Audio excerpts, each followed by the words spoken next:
정치평론가 이강윤의 오늘.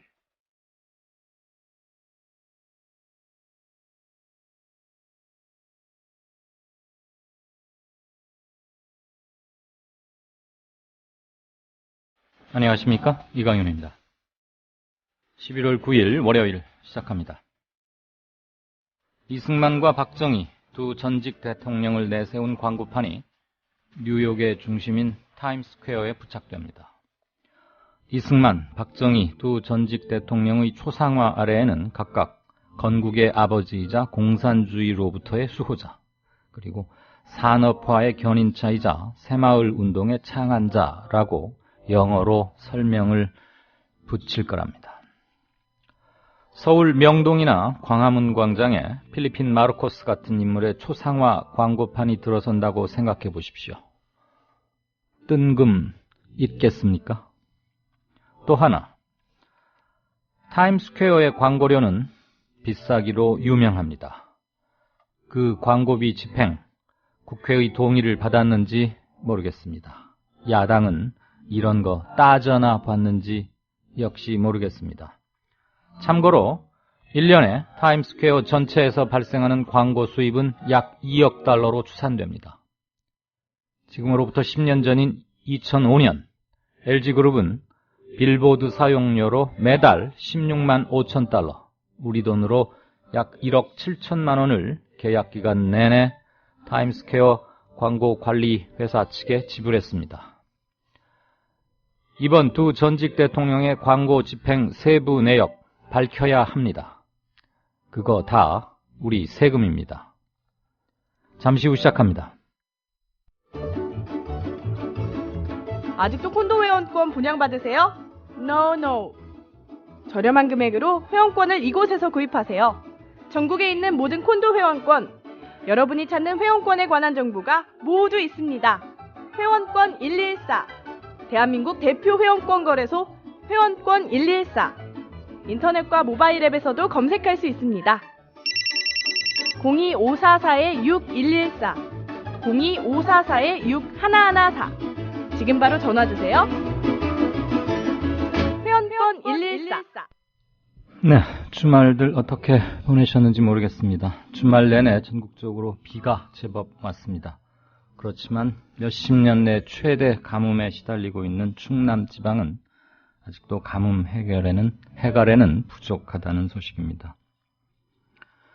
게으른 사람 석양에 바쁘고 평소 놀기만 하던 학생 시험 전날 부산하다 하더니 선거구 획정 논의 불과 마감 시한 나흘 앞두고 여야 대표들 모였습니다. 부랴부랴 얘기 시작합니다만 며칠 동안 얼마나 제대로 논의할 수 있을지 안 봐도 뻔합니다. 자, 뉴스 브리핑 받으실 시간이죠. 김일아 아나운서 어서 오십시오. 네, 안녕하십니까? 안녕하세요.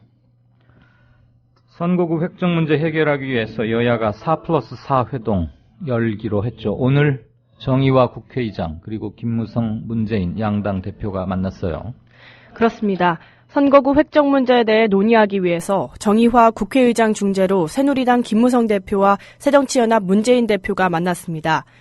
오늘 3자 회동을 통해 빠른 시일 안에 여야 대표와 원내대표 정개특위 간사 등이 참여하는 4+4 회동을 열기로 했습니다. 선거구 획정위에서는 선거구 지도를 다시 그리는 작업에 이틀 정도는 소요된다는 입장이어서 늦어도 11일까지는 여야가 획정 기준을 합의해야 합니다. 현재 새누리당은 비례대표를 줄여서라도 농어촌 지역 대표성을 살려야 한다는 입장인 반면 새정치연합은 비례대표 수를 줄일 수 없다며 의원 정수를 3명 늘리는 안을 다시 제시하기도 했습니다. 네. 새누리당 김무성 대표, 이번에도 또 기자들에게 반말해서 논란이군요. 그렇습니다. 새누리당 김무성 대표가 공식석상에서 자신의 비서 출신 구속 등에 대한 입장 등 불편한 질문을 하는 여기자에게 반말로 너는 뭐 쓸데없는 소리를 하고 앉았어 라고 막말을 하는 영상이 언론에 보도됐습니다. 유승희 새정치민주연합 최고위원은 오늘 취재기자에 대한 김무성 새누리당 대표의 막말 논란과 관련해 만약 사실이라면 윤리위원회 제속감이라고 본다고 주장했습니다. 유 최고위원은 오늘 국회에서 열린 최고위원 회의에서 김 대표가 여기자에게 반말과 막말, 그리고 해석에 따라서는 취재 방해까지 하는 발언이 포착됐다고 말했습니다. 넌 뭐 쓸데없는 소리를 하고 앉았어.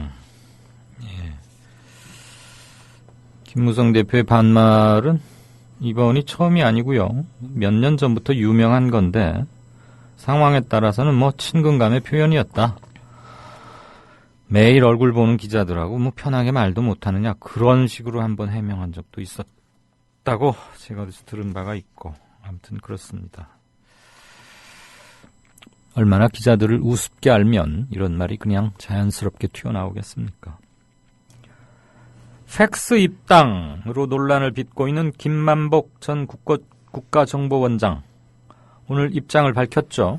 그렇습니다. 김만복 전 국가정보원장은 오늘 오후 입장 자료를 내고 내년 국회의원 선거에서 부산 기장군 선거구에 어떤 형태로든 출마해 당선되도록 최선을 다하겠다고 말했습니다.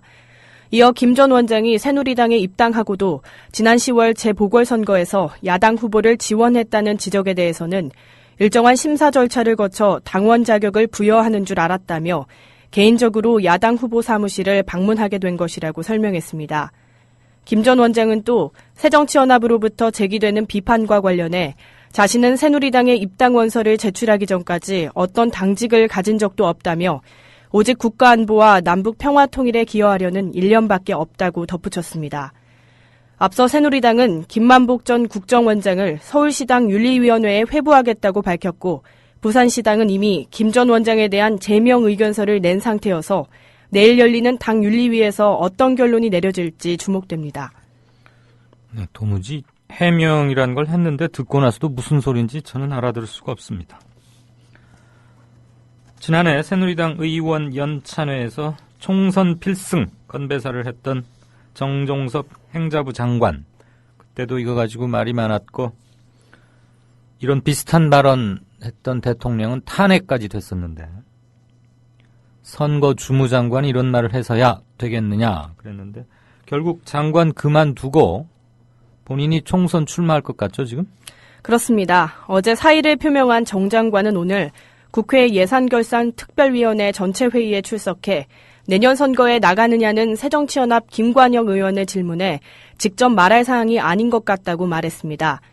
또 자신의 사의 표명을 대구 경북 지역의 물갈이 신호탄으로 해석한 언론 보도를 받냐는 질문에는 기사를 보지 못했다고 말했습니다. 지난 8월 새누리당 의원 연찬회에서 이른바 총선 필승 건배사를 한 뒤 사과한 것이 고의적 실수라는 지적에 대해서는 별 생각 없이 말한 것이라며 의도적이라는 지적은 과하다고 반박했습니다. 네, 서울시 교육청이 시내 각 중고등학교에 친일 인명 사전을 비치하겠다고요. 그러니까 학교에 두고 필요하면 학생들 언제라도 열어볼 수 있게 하겠다 이런 얘기겠죠? 그렇습니다.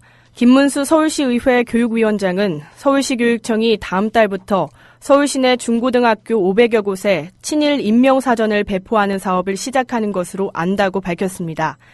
김 위원장은 앞서 지난해 12월 관련 예산 1억 7천만 원을 통과시켰고 내년에는 초등학교까지 배포하기 위해 예산을 추가 편성할 방침이라고 설명했습니다.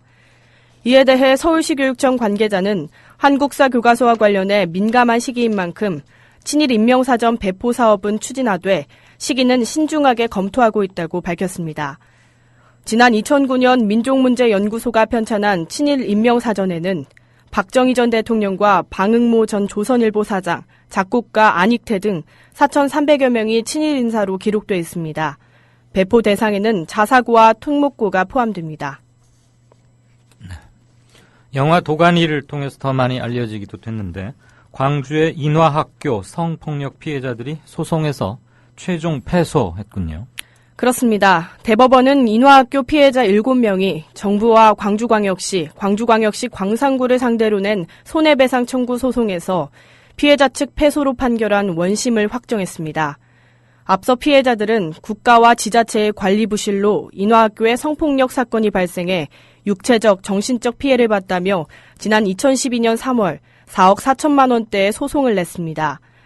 이들은 성폭행 등 범죄를 당한 뒤 외상 후 스트레스 장애와 우울장애 진단을 받은 때가 2011년이므로 국가배상 청구권이 발생한 시점을 이때로 봐야 한다고 주장했지만 1심과 2심 모두 이를 인정하지 않고 청구권 시효인 5년이 지났다고 봤습니다.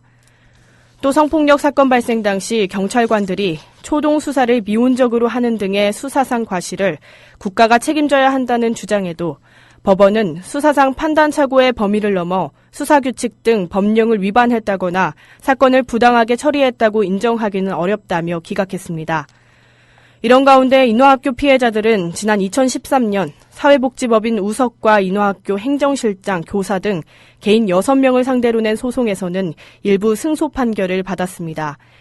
다만 당시에도 재판부는 소멸시효가 대부분 지났다고 보고 소멸시효가 일부 지나지 않았거나 피고 측이 소송에 대응하지 않아 자백으로 간주된 부분 등만 배상 판결을 내렸습니다. 네. 광주 인화학교 청각장애 학생들에 대한 학교 교장, 행정실장, 교사들의 성폭력 사건은 지난 2011년 이를 소재로 한 영화 도가니가 개봉하면서 주목을 받았습니다. 네. 정부가 위안부 피해자 할머니들께 지급되던 생활비 지원을 중단하겠다고요? 이건 또 무슨 얘기입니까? 그렇습니다. 정부가 위안부 피해자 할머니들에게 지급되던 생활비 지원을 중복 복지 사업이라며 지원 중단을 통보했습니다. 여성가족부가 위안부 피해자법에 의해 위안부 할머니 1명에게 지급하는 지원비는 월 104만 원입니다. 지자체들은 이 돈 대부분이 의료비로 쓰인다고 보고 부족한 생활비를 따로 자체적으로 지원하고 있습니다. 여성가족부의 위안부 생활안정자금이 나가는데 지자체가 더 주는 것은 중복 복지 사업에 해당한다는 게 정부의 입장입니다. 공식적으로는 지자체가 중복 사업을 계속하겠다고 하면 강제적으로 중단시킬 방법이 없지만 지자체 입장에선 국가 예산 지원 등 불이익을 우려하고 있습니다. 현재 국내에 거주하는 위안부 할머니는 43명입니다. 네. 건국대 서울 캠퍼스에서 발생했던 폐렴, 집단 폐렴 환자 대부분이 퇴원했군요. 그렇습니다. 질병관리본부는 폐렴 환자 55명 가운데 53명이 퇴원했고 나머지 환자 2명 역시 격리에서 해제된 상태여서 증세가 호전되고 있다고 밝혔습니다. 질병관리본부는 다만 현재까지 병원체 검사 결과에서 특이사항을 발견하지 못해 원인을 파악하기 위한 역학조사와 환경조사를 계속하고 있다고 설명했습니다. 방역당국은 동물생명과학대학의 동물사료 개발 실험실 2곳을 진원지로 보고 정확한 병원체와 이동경로 파악에 집중하고 있습니다. 실험실 연구자나 이곳에서 쓰이던 사료 자체가 병원체의 주요 이동 경로가 됐을 가능성이 큰 것으로 보고 있습니다. 네. 정부 공식 발표날도 원인은 규명하지 못했는데 연내로는 원인을 찾아보겠다라고 말했지만 지금 아직도 이것은 별 진전은 없는 상태고요. 자, 울릉도 간첩단 사건으로 옥고를 치른 박모 씨 등 5명에 대해서 무죄를 선고한 원심이 결국 확정됐군요. 그렇습니다. 재판부는 박 씨 등이 불법 구금된 상태에서 구타와 물고문 등 가혹행위 끝에 허위 자백한 사실이 인정된다는 원심 판단을 유지했습니다. 울릉도 간첩단 사건은 지난 1974년 당시 중앙정보부가 울릉도 등의 거점을 두고 간첩 활동을 하거나 이를 도왔다며 40여 명을 검거한 대표적인 공안 조작 사건입니다.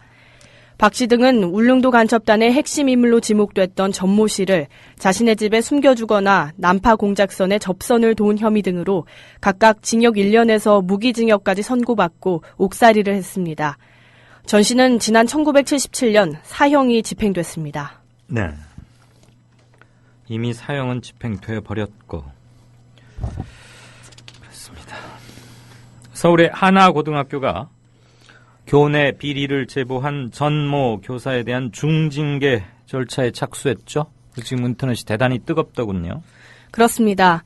서울시 교육청은 하나고 징계위원회가 비밀엄수 의무 위반과 학생 교직원 명예훼손 등을 이유로 전 교사에게 징계위원회에 출석할 것을 통지했다고 밝혔습니다. 교육청은 공익제보한 교사에 대해 징계를 추진하는 것은 보복징계라며 하나고의 징계 절차 중단을 요구하고 오는 17일 하나고 특별감사 결과를 발표할 계획이라고 설명했습니다. 앞서 전 교사는 지난 8월 서울시의회 행정사무조사에 증인으로 출석해 하나고가 남녀 입학생 비율을 조작했고 전 청와대 고위 인사들의 학교 폭력을 은폐했다고 말했습니다. 네. 남학생들에게 점수를 좀 좋게 줘서 여학생들을 좀 강제로 많이 탈락시켰다 이런 얘기고, 이런 도저히 있어서는 안 되는 일인데 아직도 버젓이 이런 일이 벌어지고, 이 학교에 뭐 들어가기 위해서 인기가 대단했고 비교적 학업 성적이 우수한 아이들도 많이 몰렸다고 그랬던 것인데, 그리고 아버지가 센 곳에 근무하는 사람이라고 그 아들이 학교 폭력 사태에 관련돼 있는데도 이거 쉬쉬 하다가 내부 공익 제보죠. 전 아무개 선생님에 의해서 알려졌는데 이걸 지금 징계하겠다는 겁니다. 우리가 TPP에 가입하면 쌀 개방 압력이 거세질 것이다, 이런 분석이 제기됐죠. 그렇습니다. 한국농촌경제연구원이 TPP 협정문을 분석한 결과 일본의 쌀 시장 개방 수준이 예상보다 높아 한국이 TPP에 가입하면 시장 개방 압력이 지금보다 높을 것으로 분석됐습니다.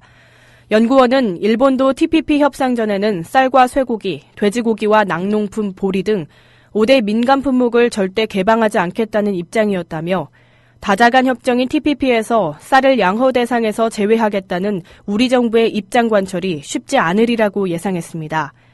우리 정부는 그동안 미국 등 다른 국가와 FTA를 체결할 때 쌀을 시장 개방 품목에서 제외해왔습니다. 네, 중국과 대만이 분단 66년 만에 역사적으로 첫 정상회담을 열었어요.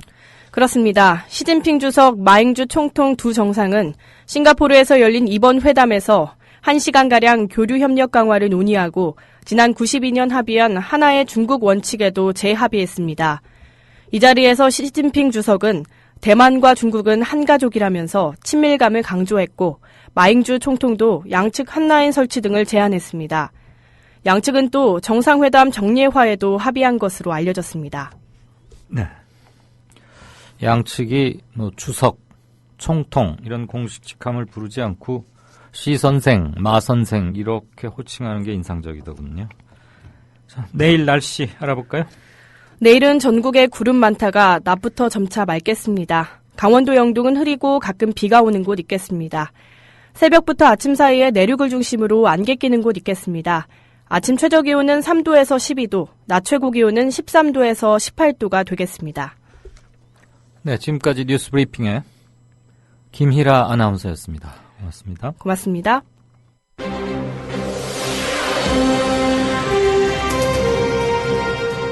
뉴스K가 위클리 종합뉴스로 돌아왔습니다. 깊이 있는 취재, 날카로운 시선이 담긴 뉴스가 시청자 여러분을 찾아갑니다.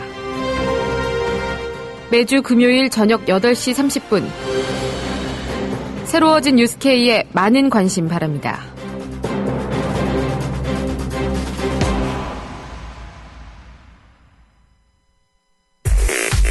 국민 라디오를 또 국민 TV를 읽는다? 미디어 협동조합 콘텐츠의 관문, 국민TV 뉴스를 아시나요? 뉴스K 등 국민TV의 모든 기사, 조간 브리핑 등 국민 라디오의 인기 콘텐츠, 주요 방송의 녹취와 뉴스메이커와의 대담, 주요 원고 대본이 여러분을 기다립니다. 국민 라디오와 국민TV를 한눈에 만나세요. news.국민.tv 모바일 접속은 m.news.국민.tv. 이강윤의 오늘. 이제는 정가 산책으로 함께합니다. 정치권 동향 생생하게 풀어드릴 분은요. 네, 한국일보 양정대 기자, 안녕하세요. 네, 안녕하세요.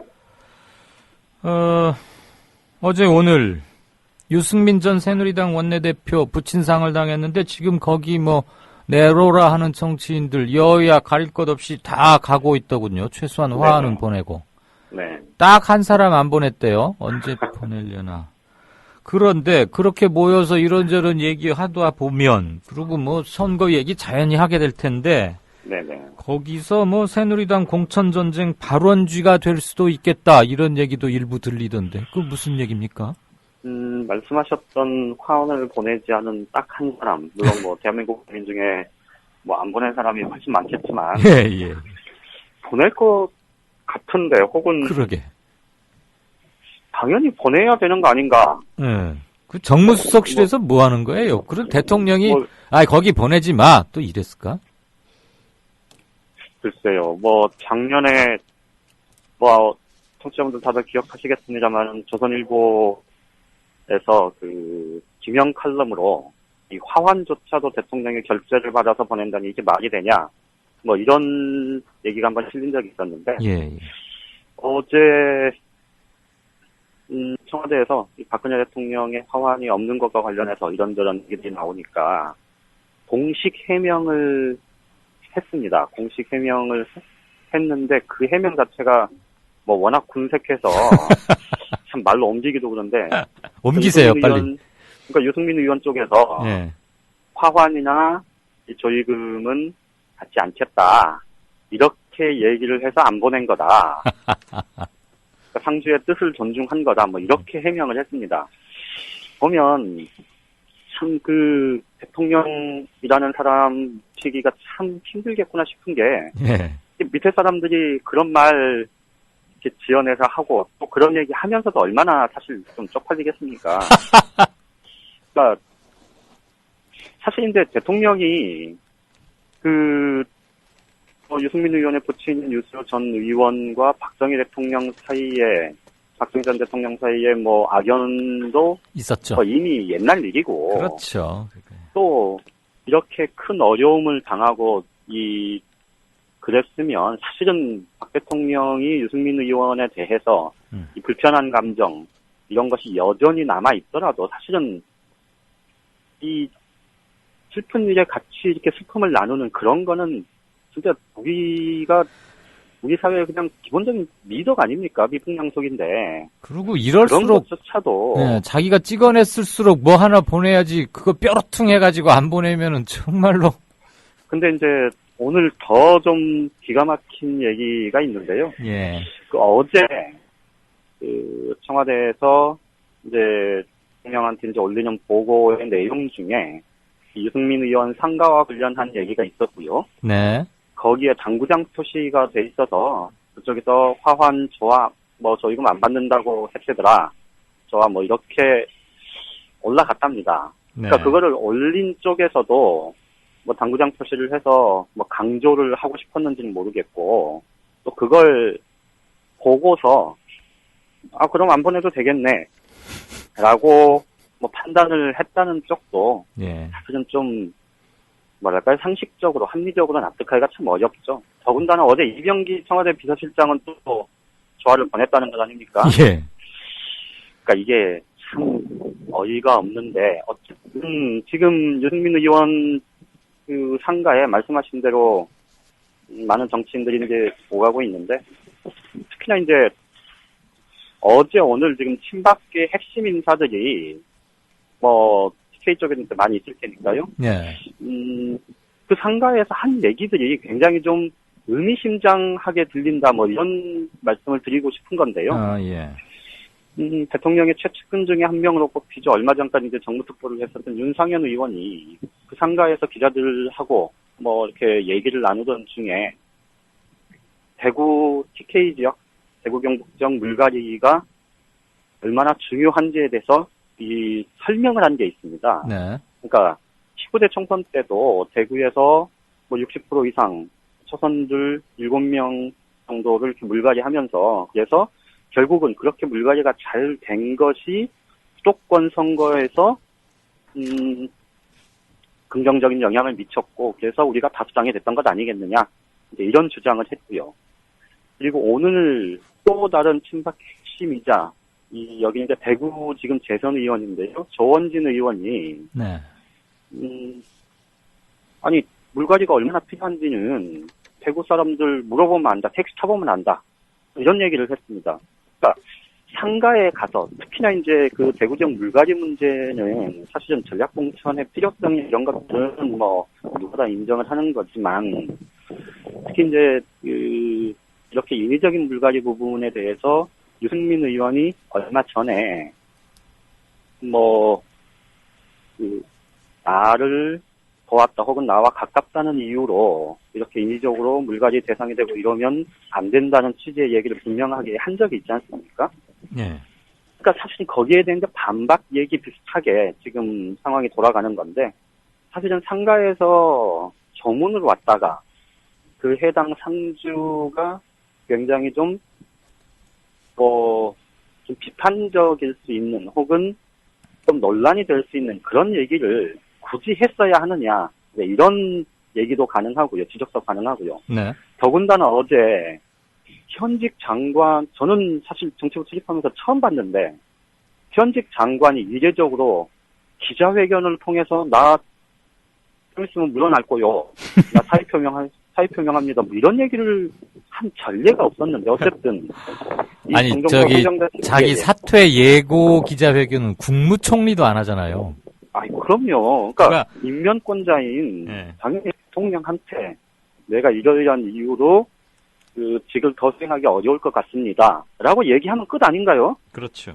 그런데 그동안에 국민들한테 얼마나 봉사를 했는지 모르겠지만 어쨌든 국민들 앞에 나서서 기자회견을 통해서 현직 장관이 사퇴를 얘기하고 그러면서 총선 출마와 관련해서 계속해서 올 초부터 지금 얘기가 나왔던 당사자, 이것도 선거 주무장관이고 거기다가 8월 달인가요? 새누리당 의원 연찬회 가서 총선 필승을 외쳐서 논란이 됐고 했던 그 당사자가 뜬금없이 기자회견에서 사의 표명을 하니 당연히 총선 출마와 관련한 얘기가 나오고 그리고 지금 정치권에서는 정정섭 장관이 대구 또는 이 고향 경북 경주 두 군데 중에 한 군데는 출마하려고 준비한다. 이제 이런 얘기들이 파다하게 돌고 있지 않습니까? 네. 그러다 보니 대통령이 현직 장관이 사의 표명을 하는 기자회견을 대통령이 한테 허락을 받지 않으면 사실 그렇게 할 수 있는 상황도 아닐 거고 그렇다면 대통령이 그런 기자회견, 그런 이례적인 기자회견을 용인한 이유가 무엇이겠느냐 이런 얘기까지 나오는 겁니다. 네. 그러다 보니까 앞서 말씀드렸던 윤상현, 조원진 이 친박 핵심 의원들이 이 공천 문제와 관련해서 이 자율공천이 반드시 필요하다. 그리고 공천 룰은 현행대로 이 5대5로, 그러니까 일반 여론조사하고 당원 투표 5대5로 그렇게 가는 걸 기본으로 해야 한다. 이런 주장을 유승민 의원 상가에서 하고 또 동시에 이 대통령이 친박 핵심들이라고 하는 사람들을 전략공천할 거다. 이런 얘기가 나오는 그 대상 중에 한 명인 현직 장관이 공개적으로 기자회견 통해서 사의 표명을 하고 대통령은 이를 용인하고 이런 것들이 이제 중첩되면서 이제 결국은 공천전쟁을 다시 한번 공천전쟁이 시작되는 거고 이 친박계가 정말 몰아붙이게 하는구나. 이제 이런 얘기들이 나오는 겁니다. 네. 원래 장관들 일정, 기자회견하고 어디 방문하고 이런 것들은 아주 긴급한 사건, 사고에 의해서 갑자기 하는 것 빼고는 사전에 청와대에 다 보고가 되고 청와대에서 다 파악하고 알고 있는 거죠. 그렇죠. 네, 그러면은 정종섭 장관이 왜 기자회견을 하고 무슨 요지로 회견할 거라는 것쯤은 다 청와대 국정상황실이나 관계수석실에서는 다 파악하고 있다는 얘기인데 이미 청와대 쪽에서 나오는 얘기는 대통령이 행정자치부 장관의 기자회견을 용인한 거는 결국 내 사람이 출마한다 이런 메시지를 전한 것 아니겠느냐 이런 해석을 실제로 하고 있습니다. 네. 그러니까 지난번에 이제 지난달 19일인가요? 유기준, 유일호 두 현역 의원이면서 이제 장관직에 있었던 이 두 사람 이제 후임 인사를 발표를 했죠. 그러니까 두 사람 이제 당으로 돌아오게 됐는데 그 과정에서 이미 정치인 장관이 그 이후에는 더 있는데 왜 이 두 사람만 하느냐 이런 의문이 있었지 않습니까? 네. 물론 이제 후임 인선도 좀 난항을 겪고 있는 것 같고 한꺼번에 여러 명 다 바꾸면 국정 공백도 생길 것 같고 이제 황우혁 총리 같은 경우는 국정교과서 논란 이 부분을 좀 매듭 지어야 할 필요성도 있고 이런 여러 가지 이유를 댈 수 있겠지만 어쨌든 예정됐던 수순 총선용 개각이라는 말 자체가 사실은 굉장히 좀 정치적으로 이 말이 안 되고 비판받아 마땅한 그런 지점이긴 한데 네. 어쨌든 이번에 지금 정정섭 장관이 어제 이제 공식적으로 사의 표명을 하면서 이 김희정 여성부 장관 또 황우여 교육부총리 그리고 그동안에도 계속 이 총선 차출설이 나돌았었던 그 윤상직 산업통상자원부 장관, 뭐 이들 4명 정도는 어쨌든 이번에 함께 이제 교체를 할 거고, 거기다가 지금 경제정책 총괄하는 최경환 경제부총리도 어쨌든 예산안 심사 끝나면 12월에는 국회로 다시 돌아올 거다. 이런 이제 예고돼 있는 이런 일정들이 있으면 사실 뭐 큰 차이 나지 않으면 사실은 정말로 이 국정의 안정적인 운영 이런 것들을 감안을 한다면 한꺼번에 4명 내지 5명 정도는 한꺼번에 해도 무방한 것 아니겠습니까? 그렇죠. 근데 이걸 굳이 그때. 지난달에도 한 번 하고 이번 달에도 한 번 하고 또 다음 달에도 또 하고 이런 거는 계속해서 결국 박근혜 대통령이 청와대가 이 새누리당의 공천 과정에 대해서 계속해서 내 사람이 여기 있다라는 그 메시지를 보내는 것 아니냐, 이런 해석까지 나오는 겁니다. 그렇습니다. 그 참 모두 다 행정 낭비인데 말이에요. 그렇죠. 네. 그 김무성 대표 입 건 것은 입 걸다 그런 말 맞죠? 입 건 것은 뭐 어제 오늘 얘기는 아닌데. 네. 너는 뭔데 거기 앉아서 그런 쓸데없는 얘기하고 있어? 그 여기자가 어디? 아무튼 그 양반 왜 이렇게 말을 그렇게 함부로들 해요? 한국일보 기자는 아니죠? 네, 뭐 한국일보 기자는 아니었고 요즘 기자들이 진짜 너무 착해져서 그런지 순둥이여서 그런지 모르겠는데 사실 그런 얘기를 들으면 현장에서 본인뿐만 아니고 주변에 있는 기자들도 그렇죠. 가만히 있으면 안 되는 거죠. 그렇죠. 아니 그게 무슨 그 해당 여기자가 김무성 대인한테 관심이 있어서 물어봤겠습니까? 이게 진짜. 그리고 더더군다나 김무성 대표 저번에도 말씀드렸지만 아니 자기 수행비서 역할까지 했었던 예. 그 사람이 억대 이 금품 부정한 금품을 받은 혐의로 구속이 됐다면 당연히 이 김무성 대표에게 질문을 하고 거기에 대해서 궁금증을 국민들이 갖는 건 당연한 것 아니겠습니까? 네. 그런데 그런 것에 대해서 자기 하고 싶을 때는 열심히 백글도 하면서 그런 궁금증, 자기한테 조금 비판적이다 싶은 혹은 얘기하기 곤란하겠다 싶은 이런 것들에 대해서는 이 기자들한테 반말해가면서 그렇게 하는 그 버르장머리는 진짜 그건 아마 영원히 못 고칠 겁니다. 예. 지금까지 그렇게 해왔고 그런데 이제 더 중요한 거는 아까 말씀드렸듯이 기자들이 그런 자리에서 아주 좀 뭐라 그럴까요? 이 강력하게 정면으로, 항의를 하고 그렇죠. 기자단 정면으로 대표나 문제제기를 하는 게 누가 낫죠. 네. 해야죠. 이게 기자를 얼마나 졸로 보고 우습게 보면 그런 반말 찌그리 찍찍하고 말이에요. 그러니까 그게 타석에서 이제 편하게 그렇게 얘기하는 거하고는 좀 다른 차원이죠. 완전히 다르죠. 그렇죠. 술자리에서 뭐 좀 술도 거나해져 가지고 상황 봐서 농담인데, 그리고 저 기자들이 좀 친해지고 그러면 머리통도 굵은 기자고 하면 뭐 형 또는 형이라고까지는 안 하지만 선배 뭐 이러면서 이제 서로 좀 그러면은 아니 근데 말이야 김 기자 그건 아니야 이렇게 할 수는 있는데, 그렇죠. 정식으로 카메라 돌아가고 다들 보고 있는 벌건 대낮에 공식적인 자리에서 쓸데없는 소리나 묻고 있다고 그게 말이 됩니까? 그게 기자들이 순둥인지 선배들 탓 아니에요? 훈련을 좀 빡세게 시켜야지 말이야. 뭐 지적하신 게 맞습니다. 아무튼 참 듣기가 뭐합니다. 접대도 뭐 동아일보 기자들한테도 뭐 야 너희들 저 박근혜 그거 뭔지 아나? 뭐 이러면서 시작한 일련의 그것이 한동안 유행하고 그랬는데. 예, 선거구 획정 이거 날탕이 되지 않을까 기자들이 눈 똑바로 뜨고 감시 좀 해주었으면 좋겠습니다. 지금까지 네, 내일이나 모레쯤에는 선거구 네. 획정 부분 관련해서 예. 한번 좀 정리를 해서 말씀드려야 그래 될 것 주시죠. 같습니다. 이거 뭐 얘기가 하도 복잡한데 말이에요. 네. 얼렁뚱땅 또 아닌가 싶고. 네, 정가산책 지금까지 한국일보 정치부의 양정대 차장이었습니다. 고맙습니다. 예, 고맙습니다. 많이 힘들어. 많이 힘들어? 우울해.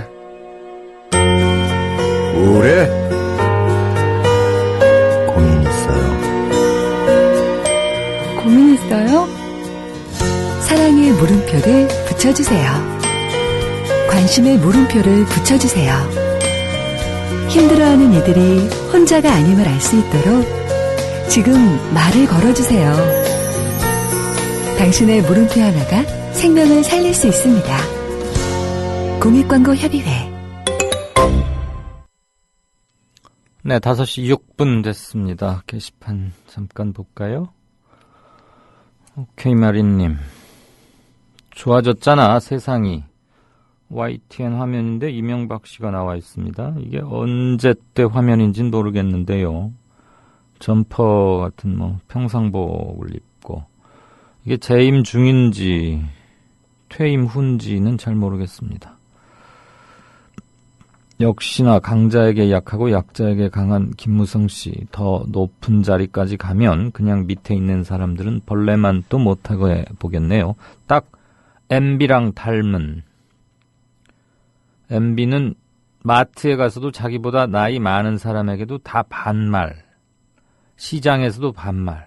오로지 반말 쓰다가 조선일보 방씨 만나서는 또 존댓말을 했다고요. YTN 돌발 영상 보니까 지금은 그래도 얘기할 때라도 있으니 좋잖아. 지금 YTN 아까 그 화면이 그거인 모양인데 돌발 영상 있을 때 보면 또 옛날 것 같기도 하고 그렇습니다. 이런 거 참 찾아내시는 건 대단합니다. 반말 아주 우습게 본다는 얘기죠. 언론이고 사람이고 뭐고 말은 평소 의식의 반영 아니겠습니까? 토토하하님. 정종섭이나 김만복이나 아첨하는 것을 부끄러워하지 않으니 정치를 하는 거겠죠. 물론 다른 정치가들이 모두 아첨하는 걸 편하게 생각하는 건 아니겠지만서도요. 조화, 유승민 상가 조화 관련해서 오동팔님은 뻔히 보입니다. 청와대 보좌지들은 그래도 화하는 보내야 하지 않겠느냐고 건의했을 겁니다. 박근혜 대통령 아마 그 특유의 표독스러운 눈초리, 오기 가득한 목소리로 됐어요, 보내지 마세요 라고 쏘아붙였을 겁니다. 표독스러운 성격이 어쩔 수 없다지만 최소한 상황을 인식하고 합리적으로 대처하는 그런 능력만 있어도 나라 꼴이 이 지경까지는 되지 않았을 텐데요. 이거 말이에요, 솔직히. 아마 이거는 청와대 부속실, 그러니까 자기 3인방, 문고리 3인방이라고 있지 않습니까? 정무수석실이나 부속실에서 챙길 겁니다. 부속실에서는 당연히 얘기를 했겠죠. 유승민 의원의 부친 유수호 전 국회의원이 별세했습니다. 장지는 경북대 병원입니다. 또 다른 것도 아니고 TK 대구니까. 또 대통령과 각을 세웠고 대통령이 막 레이저를 쏘아붙이면서 꼭 떨어뜨려달라고 배신자라고 지목했던 적이니까 보고는 당연히 했을 거고. 글쎄요, 그 화한 보내는 거 가지고 대통령이 보내라 보내지 마라라고 뭐라고 했으리라고 저는 정말로 상상조차 하기 싫은데, 일국의 대통령이 화한 보내는 거 가지고 그런 거 나 좀 고민해 볼게, 잠깐 기다려봐, 보낼까 말까, 내가 얘기해 줄게, 답해 줄게, 이래야 한다면, 그런 일로 머리를 쓰고 고민하고 이래야 한다면 지금 나라 꼴이 뭡니까? 또는 부속실에서 대통령 일정 같은 거 챙기고 하는데, 여기 지금 현 청와대는 부속실이 워낙 세니까 대통령 명의로 어디 보내고 하는 것은 의전에 해당하는 거여서 부속실이나 의전실에서 커버를 했을 텐데, 거기서 물어봤을까요? 대통령한테? 어떻게 할까요? 누구를 대신 보낼까요? 청와대 비서실장을 공식적으로 보낼까요? 아니면 대통령의 조의, 애도의 뜻을 표한다, 이런 말을 메시지로 할까요? 왜냐하면 이전에 아무개 의원들 상 당한 적 몇 번 있거든요. 지금 원내대표하고 있는 원효철 의원 부친상 작년에 있었고, 한 서너 번 많이 있죠. 의원이 160명인데 왜 없겠어요. 그랬을 때마다 다 전례가 있는데 그때는 다 보냈었거든요. 조화를. 그럼 어디든 요즘 다 저 청첩장이나 부고장에 보면 등등 해서 화하는 조의금은 정중히 사양합니다라고 쓰여 넣는 건 웬만하면 어디든 다 그렇게 하지 않습니까? 일반 여염 사가에서도. 거기에 그렇게 쓰여 있어서 안 보냈다고요? 그러면 조화는 꼭 받겠습니다. 정중히 받고 감사의 마음을 지니겠습니다. 그렇게 하면 보냈겠네요. 세상에, 이거 옹졸이라고 해야 할지, 이렇게 한가한 일로 대통령한테 허락을 받고 이런 걸로 논의라는 것을 해야 하는 건지 참 한심하기 짝이 없습니다. 지금 안 그래도 박 터지게 고민해야 할 것들이 국사가 얼마나 많은데, 해프닝도 아니고 넌센스도 아니고 코미디도 아니고 적당한 답이 단어가 생각이 안 납니다.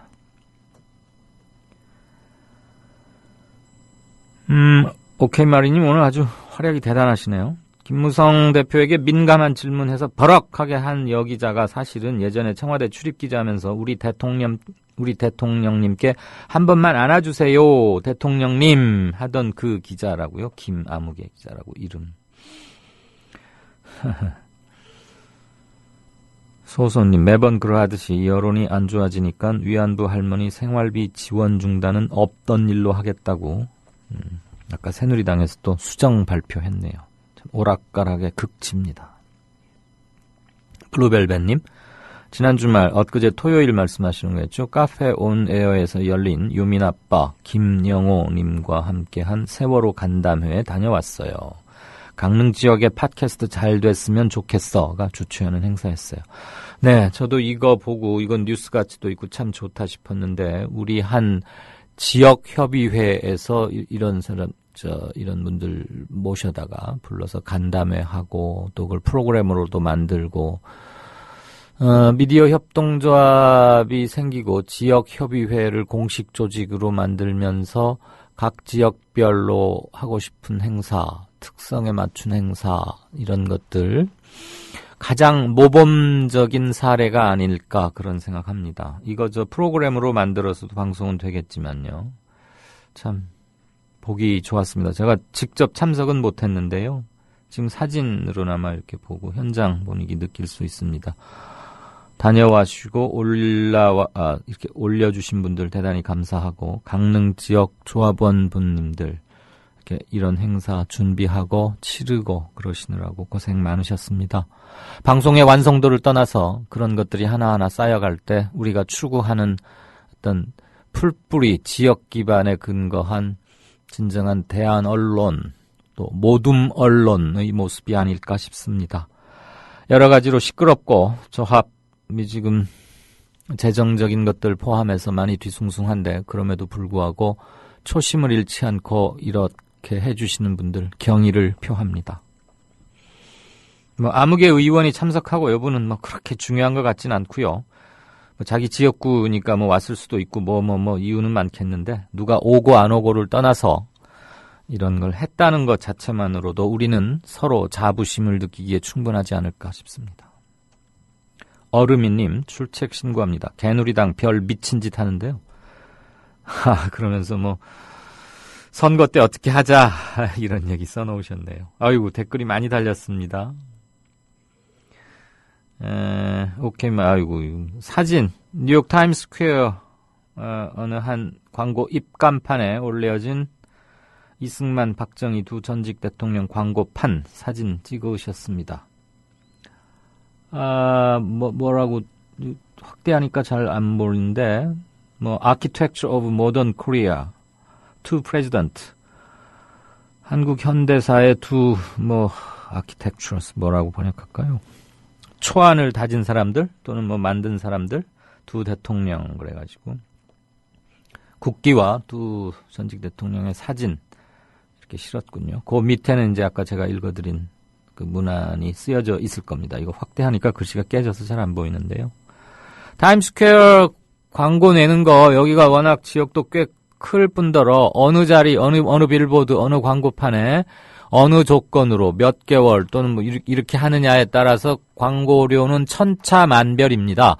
LG, 삼성 꼭 이렇게 거대한 그룹만 하는 것은 물론 아닙니다만 거기가 워낙 유명한 것이고 세계인의 시선이 많이 몰리고 그리고 거기 제가 알고 있기로 뉴욕 타임스퀘어의 광고판 소유주들이 대부분 CNN, CBS, 로이터, 블룸버그도 있던가요?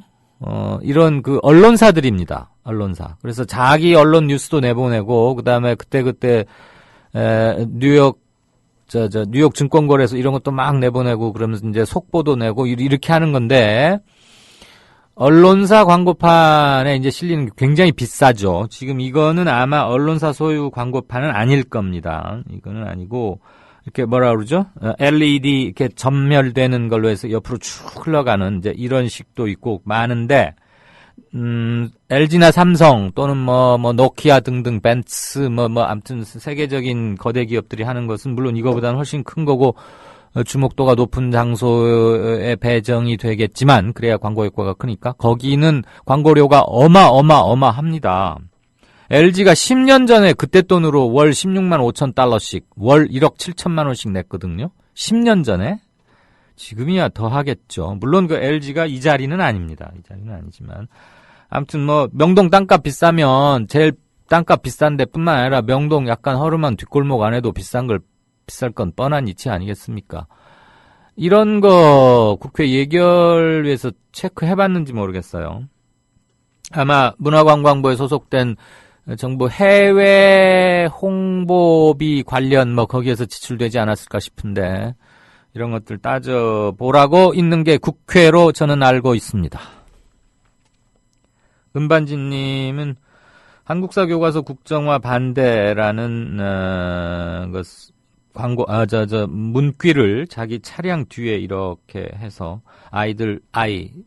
그분의 자제분들 픽업할 때 학교에 가 있곤 하는데 학생들이 이렇게 많이 쳐다보고 그렇다고요. 써주셨고요. 아주 어처구니 없는 이상한 광고를 낸 판교 테크노밸리의 어느 사무실 얘기도 올려주셨고, 바보 운주님, 얼마 전에 여기 일하는 식구들한테 군 새참하라고 치킨을 보내주셨었죠. 출출할 시간이었는데 많이들 맛있게 먹었습니다. 고맙습니다. 그런데 그 말씀을 제가 이렇게 인사로 하면 또 보내달라는 말로 오해하실까봐 참 걱정입니다. 절대 그런 거 아니고요. 그냥 맛있게 먹었다는 인사 말씀조차 안 하면 예의가 아닌 것 같아서 드린 거니까 오해하거나 확대 해석은 하지 마십시오. 그거 돈으로 치면은 몇만 원 하고 그럴 텐데 그러지 않으셔도 됩니다. 아무튼 애별리고 조합원님의 사연을 바보운주님께서 대신 올려주셨는데 빼빼로데이 맞춰서 한 달분 조합비, 월 조합비 이거 추가로 내자 이런 제안이 있었다는 거. 오죽에 염려하면 이러시겠습니까? 이 지경까지 오지 말았어야 했는데 어쨌거나 와 있는 건 사실입니다. 그리고 라디오 가을 개편지라고 늦었고 겨울 개편 앞으로도 수시 개편은 계속 있겠지만 11월 16일자로 상당 부분 프로가 새로 들어오고 좀 많은 변화가 있을 겁니다. SBS의 김형민 PD 산하의 오역이라는 한겨레에 연재하기도 한 그 시리즈로 유명한 PD고요. 16일로 예정하고 있는데 경우에 따라서는 한 주쯤 더 미루어질 수도 있습니다. 몇 가지 여러분이 이런 것도 새로 만드는구나 프로그램 기대가 되는데 하실 것들 몇 개 준비했습니다. 조정해야 할 게 좀 많아서 TV 쪽하고도 있고 그래서 16일 예정인데 한 23일로 늦춰질 수도 있다는 말씀을 드립니다. 제가 빠르면 2일, 늦으면 9일경에 개편할 수 있습니다. 이 말씀 한번 드린 바가 있기 때문에 그거에 대한 수정 공지입니다. 네, 다음 코너 들어가죠.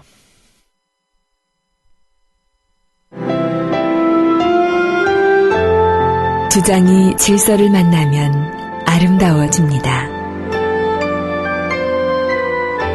주장이 화해를 만나면 힘이 생깁니다. 주장이 감동을 만나면 희망이 됩니다. 주장이 배려를 만나면 마음을 움직입니다. 마음을 움직이는 힘, 배려에서 시작됩니다. 한국방송광고공사 공익광고협의회. 지금 여러분께서는 정치평론가 이강윤이 진행하는 이강윤의 오늘을 듣고 계십니다. 이강윤의 오늘은 팟캐스트 포털 팟빵에서 다시 들으실 수 있습니다. 의견과 건의가 있으시면 게시판에 남겨주세요. 네, 스포츠 뉴스 들어보죠. 박상현 차장 나와 계십니까? 네, 안녕하십니까. 안녕하세요. 어제 있었던 야구 프리미어 12 개막전이기도 했죠. 한일전 얘기부터 해볼까요? 많은 분들이 네. 보시지 않을까 싶었는데 뭐 비도 오고 일요일이고 그래서 야외 활동은 좀 힘들었을 거고 텔레비전에 저녁 시간인가 나와서 저도 좀 봤는데 왜냐하면 스포츠 뉴스 코너 만들고 나니까 보게 되더라고요. 야 그런데 야구는 투수 노름이라고는 하지만 그 일본의 선발 투수 이름이 뭐였더라? 오타니였습니다. 오타니. 와, 그 선수 공을 아예 그렇게 손도 못 대던데 160km면 상상이 안 되는 스피드지만 그렇게 무기력할 수 있습니까? 우리 국가대표 타자들? 근데 그 빠른 공만 있는 투수가 아니라요. 네. 이 투수가 이제 포크도 상당히 좀 무섭거든요. 근데 이 포크 공의 속도가 거의 우리나라 투수들 빠른 공 속도하고 비슷하게 들어옵니다. 포크볼이 147, 8 찍힌다며요. 예, 그렇습니다. 대단하군요. 그렇기 때문에 아무래도 좀 그 속도에 좀 많이 적응을 못한 것 같고요. 특히 이제 보통 투수들이 빠른 공이 무조건 빠르다고 해서 잘 못 친다, 원터처블이다 이렇게 얘기하는 게 아니라 그 빠른 공과 그 흔히 말하는 그 좀 그린볼이 있지 않습니까? 커브라든지 슬라이드라든지 흔히 말하는 이제 브레이킹볼이라고 하는데 그 빠른 공과 그 브레이킹볼의 속도 차이가 상당히 그 많은 그 타자들에게 혼란을 일으키게 됩니다. 그 차이가 많을수록 아무래도 이제 타자들이 좀 타이밍을 못 맞추게 되는데 그러겠죠. 그 이 오타니 선수 같은 경우는 이제 커브라든지 슬라이더 이런 브레이킹볼의 속도가 거의 빠른 공의 속도보다 한 50km 차이가 나거든요. 네. 예, 그렇기 때문에 좀 못 맞춘 것도 없지 않아 있습니다. 구종이 다양하고 그러니까 빠른 볼이 더 빠르게 느껴졌을 것이라는 것은 추측은 할 수 있는데 161km 정도 찍히면 그 미국 프로야구에서도 그렇게 빨리 던지는 투수가 있나요? 예, 그 신시내티 레즈의 그 채프만 선수 같은 경우는 170까지 나온 적도 있고요. 그다음에 이제 박찬호 선수도 현역 때는 160km를 던진 적도 있습니다. 그다음에 이제 기아 타이거즈의 지금 이제 좀 부상 때문에 많이 좀 컨트롤이 떨어졌지만 그 한기조라는 선수가 있거든요. 이 한기조라는 선수도 고등학교 때 155km까지 던 적도 있습니다. 아, 비운의 스타 한기주.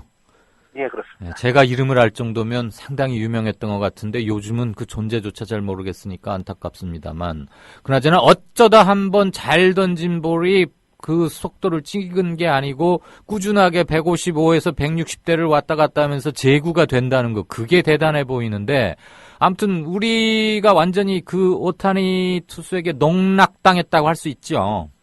네, 그렇습니다. 앞으로 그 선수 나오면은 우리가 또 꼼짝 못할 가능성도 있겠네요. 예, 뭐 물론 그럴 가능성도 있지만은 그 어제 같은 경우는 이제 김현수 선수라든지 이런 선수도 어떻게 보면 타이밍을 좀 맞추는 모습도 있었거든요. 네. 조금 더 그 타이밍을 맞추는 그런 훈련이 있다면은 충분히 공략할 수도 있을 것으로 보입니다. 네, 그 일본 그 친구들 근데 그렇게 매너가 그래요? 우리한테만 삿포로돔에서 연습할 기회를 안 준 겁니까? 다른 참가 팀들에게도 그렇게 못하게 한 겁니까? 예, 일단 그 삿포로돔에서 경기가 열린 거는 그 일본에서 그 4강과 결승전이 열리기 때문에 좀 흥행의 목적으로 인해서 삿포로돔에서 예외적으로 치른 것이고요. 네. 지금 대부분의 경기는 모두 대만에서 치릅니다. 대만에서. 그때는 삿포로돔 자체는 한 경기만 열린 것이고요. 네. 그다음에 삿포로돔에서 연습을 못한 것은 바로 전날에 그 일본 프로축구 J2 리그 경기가 있었습니다. 네. 이 삿포로돔 자체가 그 야구 경기장으로만 쓰는 게 아니라 축구 경기장으로 쓰는 곳이거든요. 그렇다면. 그런 경우가 좀 있는데 다만 이제 일본 팀은 이제 다른 그 구장을 구해서 훈련을 했고 우리는 그렇지 못했다. 좀 이런 차이가 있을 것 같습니다. 그래도 어떻게든 짬을 만들어서라도 1시간이라도 적응하게 해주고 그런 게 예의 아니에요? 예, 물론 그렇습니다. 하지만 일본도 예전에도 이런 경우가 많았기 때문에 우리가 좀 적극적으로 대처하지 않았으면 안 되었나 이런 생각도 좀 듭니다. 저는 뭐 야구 중계 이런 걸 잘 안 봐서 모르는데 무식한 질문이라고 그냥 비웃지 마세요. 돔이니까 위에 지붕이 있고 그래서 뭐 간접 채광은 될지 모르지만 돔 구장은 다 그렇게 인조잔디입니까? 예, 물론 그렇습니다. 아무래도 햇빛이 잘 안 들어오기 때문에 좀 그런 경우가 있고요. 뭐 예외적으로 이제 대패식 동구장이 있지 않습니까? 예, 열렸다. 그런 경우는 인조잔디가 아니라 천연잔디를 까는 경우도 있는데 대부분 인조잔디를 깔 수밖에 없는 그런 환경일 수밖에 없는 거죠. 우리 고척 돔도 인조잔디겠죠?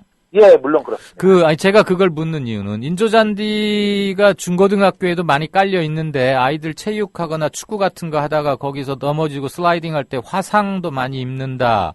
꼭 좋은 건 아니다. 이런 말들 하던데 거기 깔리는 인조잔디는 좀 좋은 건가요? 화상 위험은 없습니까? 예, 물론 화상 위험이 어쩌다 있을 수는 있는데요. 요즘 이제 인조잔디의 그런 상당히 질이 많이 좋아졌기 때문에 거의 천연잔디 수준의 것이 될 수도 있고요. 근데 이제 학교 운동장의 인조잔디 같은 경우는 좀 뭐라 그럴까요? 일반 그 운동장에 일반 그 야구장이라든지 이런 쓰는 것보다 좀 질이 많이 떨어진 경우도 있고요. 그다음에 인조잔디 자체는 또 많이 갈아줘야 됩니다. 이게 시간이 오래 지나면 지날수록 그 마찰 계수가 상당히 커지거든요. 근데 학교에 있는 인조잔디 같은 경우는 마찰 계수가 큰, 그러니까 좀 자주 갈아주지 못했기 때문에 마찰 계수가 커질 수밖에 없기 때문에 화상이 일어나는 것이고, 이런 일반 그 프로야구라든지 선수가 열리는 경기장은 그런 것을 잘 갈아주기 때문에, 그다음에 질도 좋기 때문에 큰 부상의 영향은 없습니다. 뭐 다이빙 캐치 같은 거 하느라고 뭐 손이나 뭐 어디가 뭐 화상을 입거나 까지거나 그럴 일은 별로 없을 것 같다 이 말씀이죠? 예, 그렇습니다. 불쌍한 거 우리 학생들이네요. 천연잔디에서도 많이 일어나기 때문에 큰 부상의 위험은 없습니다. 학생들 뛰어놀고 한참 크는 우리 미래의 주인들한테는 그렇게 싸구려 인존잔디 깔아가지고 어디 다치게 만들고 그 참 씁쓸하군요. 그나저나 우리가 안타까운 일이죠. 예, 우리가 잘하면 뭐 A, B조 이번에 2개조로 나뉩니까? 12개국을? 예, 그렇습니다. 12개국이 A, B조로 나뉘었고요. 그다음에 이제 한국 같은 경우는 이제 그 일본, 미국, 도미니카, 베네수엘라, 멕시코 이렇게 5개 팀하고 경쟁을 벌입니다. 그렇기 때문에 일본 한 경기 졌다고 해서 뭐 8강에 못 올라간다 이런 건 아니고요. 특히 이제 각 조의 4위 팀까지 올라가기 때문에 4위요? 4위까지 올라갑니다. 8개 팀으로 토너멘트처럼 나중에는 하는 모양이군요. 예, 그렇습니다. 그래서 이제 A조 1위와 B조 4위가 붙고 이런 식으로 해서 8강전을 치른 다음에 4강 결승까지 치르게 됩니다. 그럼 우리가 남은 경기 잘하고 하면은 일본하고 또 붙을 수도 있긴 하겠네요. 일본 같은 경우는 이제 만약에 B조 1위나 2위로 올라가게 된다면은 글쎄요, 우리나라가 B조에서 매비를 차지하고 뭐 8강, 4강 어느 팀과 붙게 될지는 모르겠지만 제가 생각하기에는 결승에서나 붙지 않을까 이렇게 생각이 듭니다. 지금 뭐 경우의 수가 워낙 많이 남았기 때문에 미리 그걸 예상할 수는 없고 잘하면은 결승이나 준결승 이런 데서 한번 붙을 가능성도 없지는 않다 이 말씀인데 아이고 어제 하는 걸로 봐서는 근데 저는 이제 뭘 잘 모르니까 그 이승엽 선수가 뭐 대표팀에서 은퇴하겠다고 이제 본인이 나이도 많고 후배들한테 길 터주겠다 그런 용퇴 의사는 물론 평가는 하겠습니다만 일본 구장들에서 게임도 많이 해봤고 일본 선수들하고도 이리저리 일본에 있을 때 많이 붙어봐서 좀 알 거 아니에요. 공들도 쳐봤고 그러면은 어제 이승엽 선수가 해설하지 말고 그런 데서 한번 대타로라도 나가봤으면 어떨까 말로 때 그런 생각도 잠시 들긴 하더라고요. 예, 뭐 그런 경우도 그런 생각을 좀 없는 분은 아마 없으셨을 텐데 이승엽 선수 같은 경우는 나이도 많이 들었고 이미 대표팀 은퇴를 선언한 상태이기 때문에 이미 대표팀 은퇴를 선언한 선수에게서는 그런 선수의 그 의향을 존중해주는 그런 풍토가 있거든요. 그건 알겠는데 그거는 어쩔 수 없는 일이었다 이렇게 생각이 듭니다. 요게임까지만 뛰고 대표팀 은퇴하면 어땠을까 그런 생각이 들었어요. 하도 우리가 답답하게 무력하게 당하니까 뭐 좀 팽팽하게 하다가 어쩔 수 없이 약간의 아니 뭐 실력 차이로 지는 건 어쩔 수 없지만 아주 무기력하게 영봉패를 당하니까.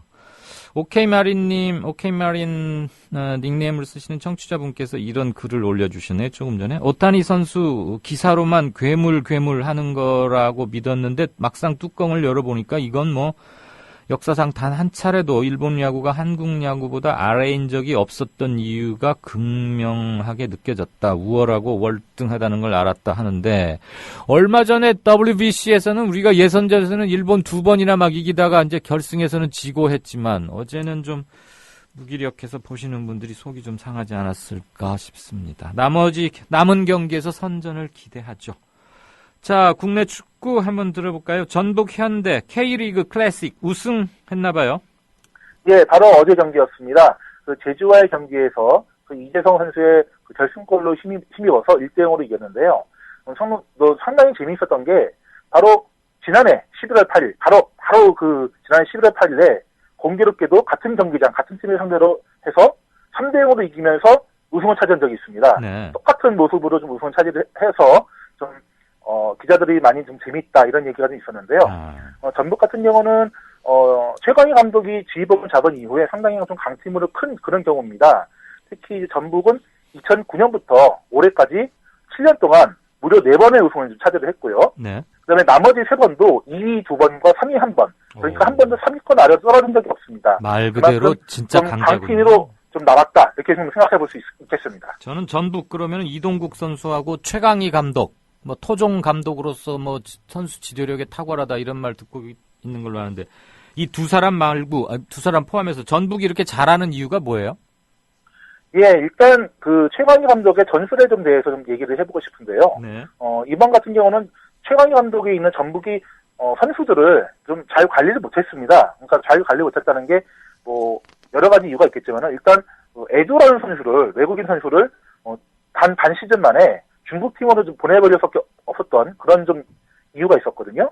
특히 이제 외국인 선수 그런 농사에 대해서 외국인 선수의 활약이 이렇게 썩 좋지가 않았습니다. 전북이 올해 같은 경우는요. 네. 하지만 그 이동국이라든지 그 이재성 선수 또 여러 뭐 이호라든지 뭐 김영희 선수 이런 30대 노장들의 그 선수들이 좀 많았기 때문에 좀 우승을 차지할 수 있지 않았나. 그만큼 또 이제 최광희 감독이 그 선수들을 하나로 묶을 수 있는 전술이라든지 전략, 지도력 이런 것이 있지 않았나 생각이 듭니다. 알겠습니다.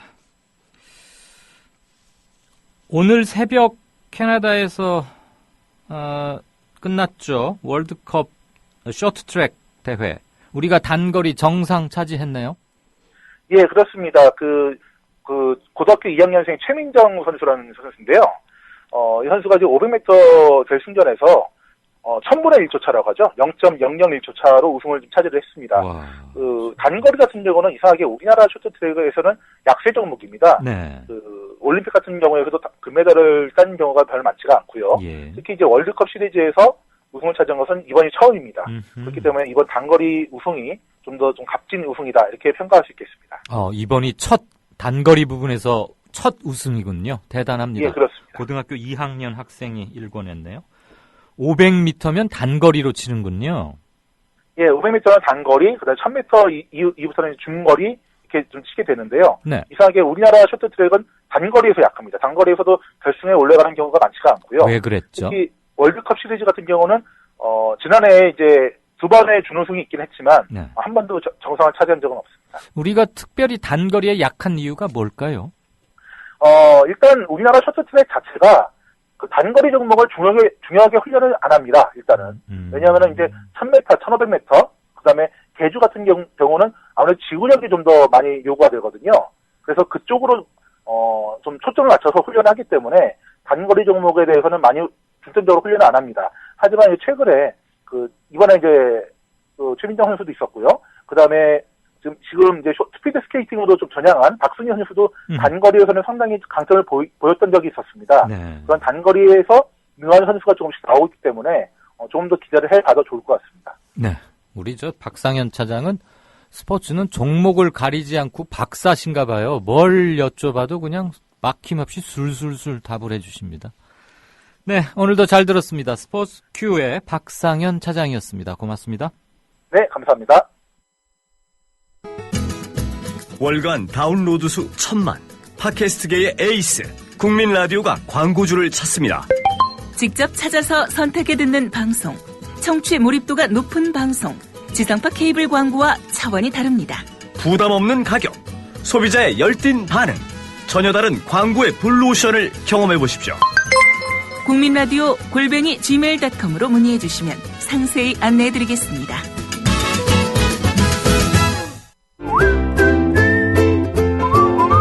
국민라디오 팟캐스트 응원하는 가장 쉬운 방법 아시나요? 다운로드하기, 별점 주기, 댓글 달기, 구독하기. 국민라디오 팟캐스트 널리 알리는 가장 쉬운 방법. 다운로드하기, 별점 주기, 댓글 달기, 구독하기. 기억하세요. 다운로드하기, 별점 주기, 댓글 달기, 구독하기.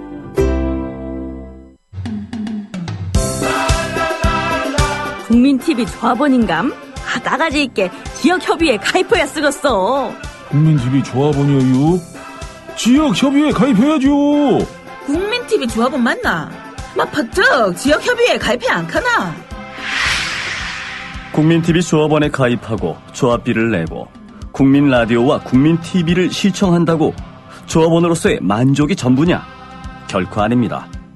가까운 지역협의회에 가입하셔서 가까이 사는 조합원과 동지애를 나누십시오.